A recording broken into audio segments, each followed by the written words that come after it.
Salut, salut, salut, salut, salut, salut, salut, salut. Comment vous allez? J'espère que vous allez bien. J'espère que tout le monde se porte à merveille. J'espère que vous allez tous bien. Donc aujourd'hui, j'ai décidé de partager quelque chose avec vous. Je ne sais pas si ça va vous plaire. C'est une petite histoire qui m'a vraiment touchée depuis avant-hier. Où l'histoire m'a vraiment touchée. Donc, j'ai décidé de partager avec vous. Comme je vous ai dit, je vais toujours partager avec vous. D'accord? Donc, c'est l'histoire d'une femme qui travaille à mon boulot. La femme là, à chaque fois que tu vois la femme là le matin, quand tu vas au boulot, tu sais, quand tu te noues, moi, quand je me lève le matin, quand je vais au boulot, je suis déjà fâchée même. Parce que seulement le fait que je me suis déjà levée là, je suis déjà fâchée pour aller au boulot. Je me mets je plie mon visage comme ça parce que je suis fatiguée. Je voulais encore continuer à dormir. Mais je dois me réveiller pour partir au boulot. Mais dès que tu mets le pied dans le building, dès que tu mets ton pied, dès que tu entres, tu vois la femme là, avec le sourire. Elle te salue. Hi, sweetie, how are you doing today? Hein? Elle met le sourire, elle est toujours joyeuse. Le matin, tu la vois, elle est contente. À midi, tu la vois, elle est contente. Le soir, tu la vois, elle est contente. Tu te demandes que merde. 365 jours, la femme, c'est contente. Elle n'est jamais fâchée. Donc, et puis, c'est une femme qui a un bon poste. Elle a un bon poste, elle est manager. Donc, je te dis que bon, peut-être que c'est parce qu'elle est manager et tout et tout. Mais il y a d'autres managers qui sont au boulot qui ne sont pas contents. Elle, elle a la joie. Elle est toujours joyeuse. Je me suis dit que bon, je vais prendre mon courage. Je vais aller demander à la femme si quelle est sa recette pour être aussi joyeuse. Quelle est sa recette de joie pour la joie? Genre un jour, avant-hier, j'ai pris mon courage. Je suis allée lui demander, excuse me, ma'am, can I ask you a question? Elle me dit, yes, Judy, go ahead, ask me the question.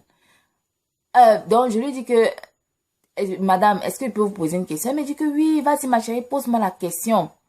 Pose-moi la question. Je lui demande que, what is your secret of always being happy? Hein? Je lui demande quel est ton secret pour être toujours joyeuse. Parce qu'à chaque fois que je te vois, tu es toujours contente, tu as toujours le sourire, tu es toujours joyeuse. Quel est ton secret pour être autant joyeuse tout le temps? Elle me dit, ma chérie, si je te raconte l'histoire derrière mon sourire, tu ne vas pas me croire. Hein? Elle me dit que ça fait peut-être 4 ans aujourd'hui que son mari était maçonnier, c'était un maçon. Il travaillait sur un building, il est tombé, il est devenu paralysé de tout le bas, tout son bas est paralysé, donc il travaille, puis il est seulement dans la chaise roulante. Elle me dit que sa maman, ça fait des années, elle a attrapé une maladie, elle ne peut rien faire pour elle. Elle a la maladie que elle tremble seulement comme ça. Vous voyez.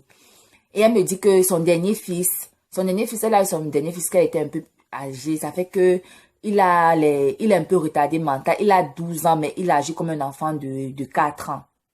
Elle me dit que pendant des années, elle s'est cachée elle pleurait. Elle pleurait tous les jours. Mais quand elle finissait de pleurer, elle se rendait compte que rien n'avait changé à sa situation. Sa situation était toujours la même.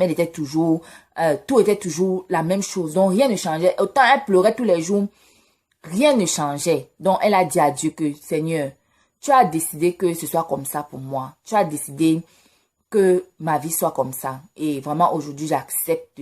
J'accepte que c'est ce que tu as décidé parce que tu sais ce que tu sais ce que...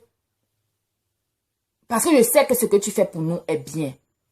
Parce que je sais que tout ce que tu fais pour nous est bien. Donc, elle a remis tout entre les mains de Dieu. Elle dit que depuis ce jour-là, elle a pris la tristesse, elle a mis dans la poubelle et elle a mis la joie sur son visage.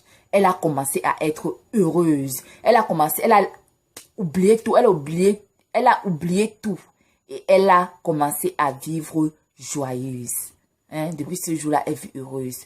Moi qui étais là, en train de l'envier, pour me dire que, ouais, Dieu, si ma vie pouvait, ouais, si je pouvais être comme la femme, si je pouvais être comme elle, ouais, son sens de vie, sa vie me plaît, les trucs comme ça là. Si vraiment Dieu m'avait écouté et que Dieu me donnait la vie qu'elle a, est-ce que je pouvais supporter?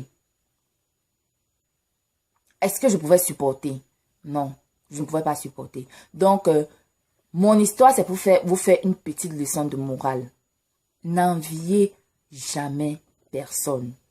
Vous ne savez pas ce que les gens vivent là-dehors.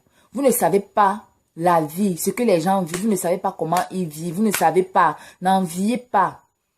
Parce que pour moi, je pense bien que des fois, la souffrance du pauvre est mieux que la joie d'un riche. La souffrance du pauvre est mieux que la joie d'un riche. Donc, mes chéris, arrêtez d'envier, n'enviez personne. Aimez vos vies telles que Dieu vous les a données. Parce que vous ne savez pas ce que la next personne que vous êtes en train d'envier là vit vraiment dans sa vie. Vous ne savez pas ce que les gens vivent. Donc, n'enviez personne. N'enviez personne. Aimez vos vies. Essayez d'accepter vos vies. Même si vous voulez demander quelque chose à Dieu, demandez pas par rapport à quelqu'un, demandez par rapport à vous-même. Demandez par rapport à vous-même. D'accord, mes chéris? Donc, c'est ça. Je voulais bien vous faire savoir ça, que vraiment dans la vie, souvent, il est bien d'être heureux comme on est. D'accord? Dieu, l'homme propose, Dieu dispose, mais Dieu sait ce qu'il nous faut et quand il nous le faut. D'accord? J'espère que vous avez aimé mon histoire. J'espère que ça ne va pas vous... Ça va vous plaire, ça vous a plu. J'espère que vous allez éviter d'envier les gens. À partir d'aujourd'hui, vous allez commencer à apprécier les vies que vous avez. Parce que souvent, comme je vous le dis, la souffrance d'un pauvre vaut mieux que le bonheur d'un riche. Souvent, c'est mieux d'être comme on est que d'être riche et avoir ce qui est derrière ça. Donc, c'est tout pour ma vidéo. J'espère que vous avez aimé. Si vous avez aimé, n'oubliez pas de me donner des likes et abonnez-vous à ma chaîne. J'espère vous revoir dans ma prochaine vidéo, s'il plaît à Dieu. Que Dieu vous protège, qu'il vous garde. Portez-vous bien, prenez soin de vous. Bisous. Bye bye.